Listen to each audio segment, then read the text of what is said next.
Bismillahirrahmanirrahim. Baiklah Ananda, Ibu akan menerangkan sifat koligatif yang pertama, yaitu mengenai penurunan tekanan uap larutan, dilambangkan dengan delta P. Jadi delta P itu atau penurunan tekanan uap menunjukkan kecenderungan suatu cairan untuk menguap. Jadi kalau cairan tadi tekanan uapnya itu tinggi, maka dikatakan dia mudah menguap. Kalau tekanan uapnya rendah, berarti dia sukar menguap. Misalkan dengan satu wadah ini hanya berisi air. Kita istilahkan air itu dengan pelarut murni. Kalau pelarut murni dipanaskan, maka dia akan mudah menguap. Ya, dia akan mudah menguap. Maka dikatakan pelarut murni ini mempunyai tekanan uap yang tinggi. Ya.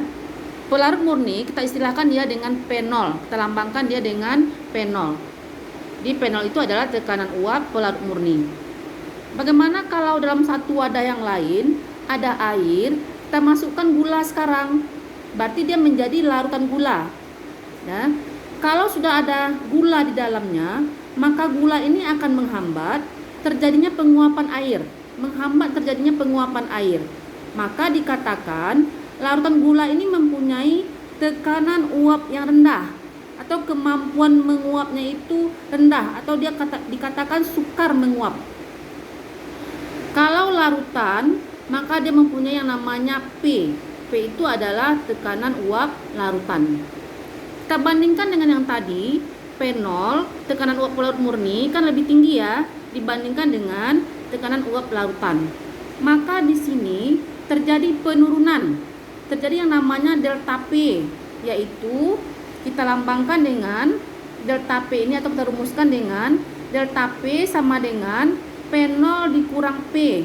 Karena tadi kan P0 itu pelarut murni, tekanan uapnya kan tinggi, dikurangi dengan tekanan uapnya rendah, yaitu punya larutan. Muncul delta P sama dengan P0 kurang P. Bagaimana kalau kita mencari P, tekanan uap larutan? Tentu rumusnya menjadi P0 dikurang delta P. Nah, hubungan matematis antara delta P dengan jumlah partikel zat terlarut digambarkan dengan sebuah hukum namanya hukum Rolle, yaitu delta P sama dengan P0 xt. Buat di sini X terlarut. Karena kenapa harus xt? Karena yang berpengaruh terhadap penurunan tekanan uap itu adalah jumlah atau partikel zat terlarut. Di delta P sama dengan P0 xt. Keterangan rumusnya P0 tadi tekanan uap pelarut murni, sementara xt sama dengan fraksi mol zat terlarut. Nah, mengenai xt ini sudah kita pelajari kemarin ya pada beberapa satuan konsentrasi. Nah, bagaimana kalau P yang ditanya? P ini adalah tekanan uap larutan. Bisa juga kita munculkan rumusnya P sama dengan P0 xp atau P0 expel. Xp itu adalah fraksi mol dari pelarut.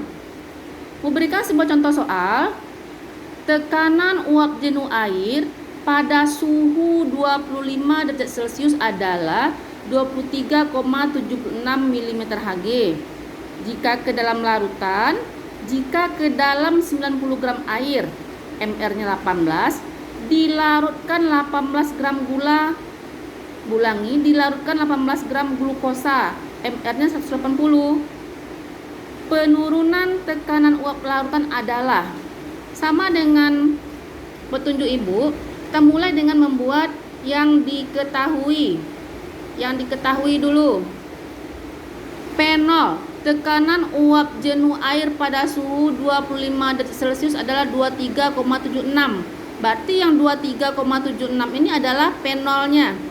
Jadi P0 sama dengan 23,76.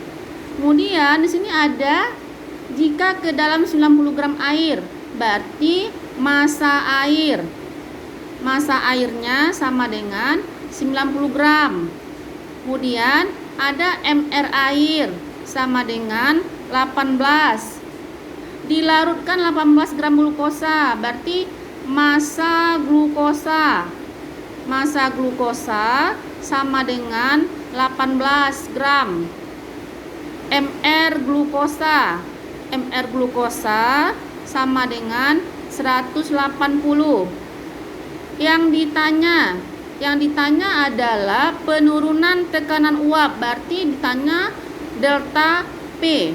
Rumus, karena di sini nampak ada zat terlarut, kemudian ada pelarutnya, maka kita gunakan rumus delta P sama dengan P0 XT. Delta P sama dengan P0 XT. Masih ingat dengan XT ya? XT sama dengan NT per NT ditambah dengan NP. Kita cari dulu NT-nya. NT itu kan mol terlarut. Mol terlarut. Ya. Rumusnya mol sama dengan gram per mr. Siapa zat terlarutnya? Glukosa. Kata ibu kemarin harus jelas mana yang zat terlarut, mana yang pelarut. Berarti terlarutnya adalah glukosa 18 gram. Kita masukkan di sini 18 per mr glukosa 180 sama dengan 0,1. Itu ya. Kemudian kita cari lagi, kita butuh NP. NP sama dengan mol pelarut. Mol pelarut sama dengan tadi, mol sama dengan gram per mr. Pelarutnya siapa? Air tadi ya. Air 90 gram. 90 per 18. mr dari air itu 18 sama dengan 5. Nah, dapat NP. NT juga sudah dapat tadi. Kita masukkan ke rumus lagi. XT sama dengan NT per NT tambah NP. NT kita dapat tadi 0,1 per 0,1 tambah 5. 0,1 per 5,1. Ini hasilnya 0,02. Dapat ya XT. Kita masukkan ke rumus. Delta P sama dengan P0 XT. P0 nya tadi kita dapatkan 23,76. 23,76 dikali dengan XT. XT nya kita dapatkan sebanyak 0,02. Berarti dikali 0,02. Dapatnya ini adalah sebanyak 0,47. Terima kasih. Assalamualaikum warahmatullahi wabarakatuh.